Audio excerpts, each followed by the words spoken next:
छत्तीसगढ़ के मंत्री कवासी लखमा जो रहे हैं पूर्व, उनके बंगले का राज क्या है? उनके बंगले का राज क्या है? बहुत बड़ा बंगला मिला है, बहुत बड़ा बंगला मिला है, और उस बंगले की एक एक तस्वीर दिखाई है रोहित मिश्रा ने। और दावा यह है कि यह भ्रष्टाचार के पैसे से खड़ी की गई इमारत है। छत्तीसगढ़ के पूर्व आबकारी मंत्री कवासी लखमा 7 दिनों के लिए ईडी की रिमांड में है। शराब घोटाला मामले में 15 जनवरी को ईडी ने कवासी लखमा को गिरफ्तार किया था। इस बीच कई नए खुलासे सामने आए। रिमांड मिलने के बाद ईडी के वकील सौरभ पांडे ने दावा किया कि कवासी लखमा को हर महीने कमीशन के तौर पर 2 करोड़ रुपए मिलते थे। आप समझ गए, 2 करोड़ रुपए मंत्री जी लेते थे मंत्री रहते हुए, ये वकील कह रहे हैं। और 3 साल तक चले शराब घोटाले के हिसाब से 36 महीने में 72 करोड़ रुपए कवासी लखमा को दिया गया है। 72 करोड़ रुपया भ्रष्टाचार का कवासी लखमा को दिया गया। ईडी के वकील ने यह भी दावा किया है कि इन रुपयों का इस्तेमाल सुकमा में हरीश कवासी का घर बनाने और कांग्रेस भवन बनाने में किया गया। फिलहाल ईडी अब इन्हीं 72 करोड़ रुपयों के इर्द गिर्द जांच कर रही है। ऐसे में शराब घोटाले में कवासी लखमा का क्या रोल है और कवासी लखमा को हर महीने कमीशन कैसे मिलता था, इसकी पूरी इनसाइड स्टोरी आपको विस्तार से बता देता हूं। सबसे पहले कवासी लखमा के पास कमीशन के पैसे कैसे पहुंचते थे, ग्राफिक्स के जरिए विस्तार से समझ लीजिए और देख लीजिए। ईडी के वकील सौरभ पांडे के मुताबिक CSMCL के MD अरुणपति त्रिपाठी और अरविंद सिंह ने पूछताछ में बताया था कि पूर्व मंत्री कवासी लखमा के पास हर महीने 2 हिस्से में कमीशन पहुंचता था। शराब कार्टेल से हर महीने कवासी लखमा को 50 लाख रुपए दिए जाते थे और इसके साथ 1.5 करोड़ रुपए अलग से भी दिए जाते थे। इसके हिसाब से हर महीने 2 करोड़ रुपए भेजे जाते थे। इन दोनों आरोपियों के अलावा आबकारी विभाग के ऑफिसर इकबाल खान और जयंत देवांगन ने बताया कि वो पैसों का अरेंजमेंट करते थे फिर भेजते थे। इन पैसों को कन्हैया लाल कुर्रे कलेक्ट करते थे। कवासी लखमा ने खुद अपने बयान में यह कबूल किया है कि AP त्रिपाठी उनसे साइन करवाते थे, जिसके बाद ईडी को कवासी लखमा की भागीदारी का पता चला। क्या कह रहे हैं ईडी के वकील सौरभ पांडे, सुनिए। 50 लाख रुपए मासिक भुगतान किया जाता था शराब कार्टेल से कवासी लखमा को। साथ ही साथ अरुणपति त्रिपाठी की भी गवाही में इन बातों में आई है कि इन 50 लाख के ऊपर 1.5 करोड़ रुपया और भी उनको दिया जाता था का शराब कार्टेल से। तो कुल मिला के 2 करोड़ रुपया माह उनको जा रहा था। इस बात की पुष्टि दोनों की गवाही से हुई और इस हिसाब से ये माना गया कि 36 महीने तक ये अगर स्कैम चला है तो ऐसी सूरत में जो टोटल प्रोसीड्स ऑफ क्राइम है वो करीब 72 करोड़ रुपया आ रहा है।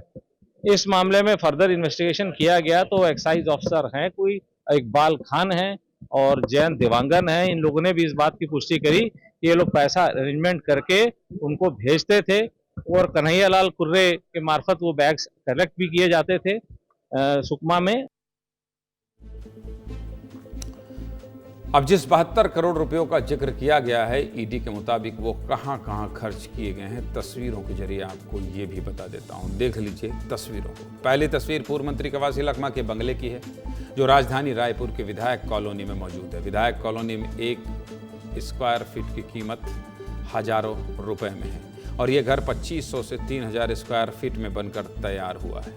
इसके अलावा इस घर में 8 से ज़्यादा कमरे और महंगे महंगे फर्नीचर्स भी मौजूद हैं। आलीशान सुविधाओं से बने इस घर का जल्द ही गृह प्रवेश होने वाला था, लेकिन उसके पहले कवासी लखमा गिरफ्तार हो गए। दूसरी तस्वीर सुकमा में मौजूद हरीश कवासी के घर की है, जो कवासी लखमा के बेटे हैं। ये बंगला लगभग 10,000 स्क्वायर फीट में है। 3 मंजिला ये इमारत अभी बन रहा है। तीसरी तस्वीर सुकमा में मौजूद कांग्रेस भवन की है, जो किसी बंगले से कम नहीं। ये तीनों इमारत वही हैं जिनका जिक्र ईडी ने किया है। आगे बताऊंगा, लेकिन पहले मेरे सहयोगी रोहित मिश्रा और शहनवाज खान की रिपोर्ट देखिए।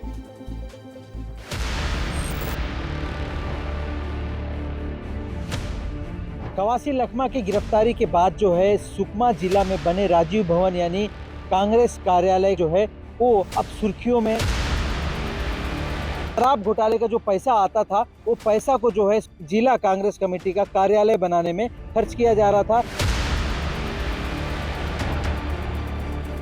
ईडी ने बताया कि करोड़ों रुपया जो आया था, प्रत्येक महीना 2 करोड़ रुपया की जो पैसा सुकमा पहुंचता था, शराब घोटाले का, उस पैसा से इस घर का निर्माण हरीश कवासी यानी कवासी लखमा के पुत्र करवा रहे थे।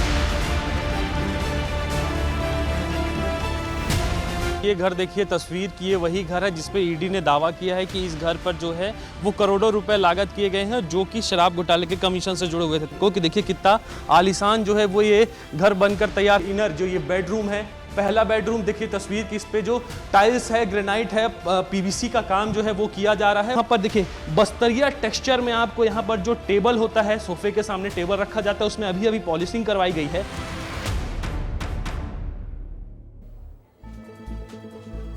2000 करोड़ से ज्यादा के शराब घोटाले के मामले में ईडी लगातार कार्रवाई कर रही है। मामले में 12 लोग पहले ही गिरफ्तार हो चुके हैं। जानकारी के मुताबिक कवासी लखमा ने ईडी की कस्टडी में देर रात खाना खाया और बहुत चिंतित नजर आए।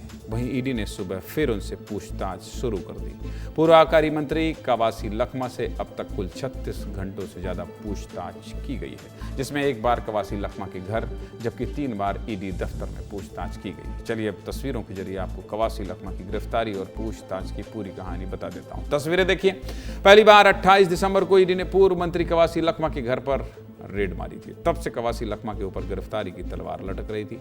इसी दिन कवासी लखमा के रायपुर वाले बंगले समेत कुल 7 ठिकानों पर छापा मारा गया, जिसमें उनके बेटे हरीश कवासी और उनके करीबी सुशील ओझा का घर भी शामिल था। इसी दिन करीब 14 घंटे से ज्यादा की पूछताछ के बाद ईडी की टीम ने कवासी लखमा के घर से कई अहम दस्तावेज और इलेक्ट्रॉनिक गैजेट जब्त किए।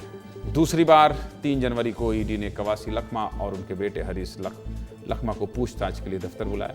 इस दिन 10 घंटे से ज्यादा पूछताछ के बाद कवासी लखमा और उनके बेटे को ईडी ने छोड़ दिया। फिर 9 जनवरी को तीसरी बार कवासी लखमा से पूछताछ की गई। इस बार कवासी लखमा हाथ में बहुत सारी फाइल लिए ईडी दफ्तर पहुंचे थे। ईडी ने 8 घंटे से ज्यादा समय तक कवासी लखमा से सवाल जवाब किया, लेकिन 15 जनवरी को चौथी बार कवासी लखमा से 4 घंटे से ज्यादा समय तक पूछताछ हुई और ईडी दफ्तर से ही उन्हें गिरफ्तार करके कोर्ट में पेश कर दिया गया। शराब घोटाला छत्तीसगढ़ का बहुत चर्चित मामला है, इसलिए अब इस पर राजनीति भी शुरू हो गई। सुकमा में कांग्रेस ने 1 दिन के बंद का ऐलान किया, जिसका मिला जुला असर देखने को मिला। कांग्रेस कार्यकर्ताओं ने नारेबाजी करते हुए ईडी का पुतला फूंका। इस दौरान कांग्रेस कार्यकर्ताओं और पुलिस के बीच झूमाझटकी भी देखने को मिली। जब से कवासी लखमा गिरफ्तार हुए हैं, कांग्रेस और बीजेपी आमने सामने है। कांग्रेस के नेता इसे बदनाम करने की साजिश बता रहे हैं, तो बीजेपी के नेता इसे दोषियों पर कार्रवाई बता रहे हैं। इन सबके बीच पूर्व सीएम भूपेश बघेल के नाम को लेकर भी बीजेपी कांग्रेस पर हमला भरे। छत्तीसगढ़ के बीजेपी प्रदेश प्रभारी नितिन नवीन ने कहा है कि भूपेश बघेल ने एक आदिवासी को मोहरा बना के प्रयोग किया है। वहीं पूर्व सीएम भूपेश बघेल ने कहा है कि कवासी लखमा ने साय सरकार के भ्रष्टाचार को उजागर किया, इसलिए उन्हें गिरफ्तार किया गया। क्या कह रहे हैं नेता, ये भी सुन लीजिए।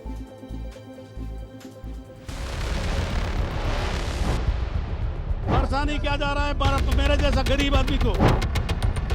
एक ट्राइबल के द्वारा अपराध करा दिया गया। मास्टरमाइंड अभी पीछे बैठा है, पर कानून इतना मजबूत है कि उस मास्टरमाइंड को भी पकड़ निकालेगा।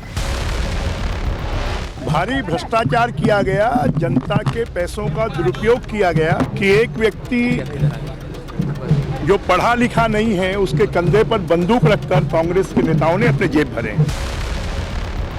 छापे में 1 रुपया भी नहीं मिला, इसलिए गिरफ्तार किया गया कि उन्हें भारतीय जनता पार्टी की सरकार, विष्णु देसाई की सुशासन वाली सरकार, उसके भ्रष्टाचार को उन्होंने उजागर किया। भ्रष्टाचार को उजागर करेंगे तो आपको या ईडी पकड़ लेगी या आपको मौत के नींद सुला दिया जाएगा। भूपेश जी का नाम ईडी के माध्यम से कहीं पहले चर्चा में आता था, फिर चार्जशीट में तक आया। किसी को भी बंद कर सकते हैं अपने साक्ष्यों के आधार पे, और कोर्ट तक में उसमें दखल नहीं देती बेल इत्यादि। यह भी प्रक्रिया है जो सजा बन गई।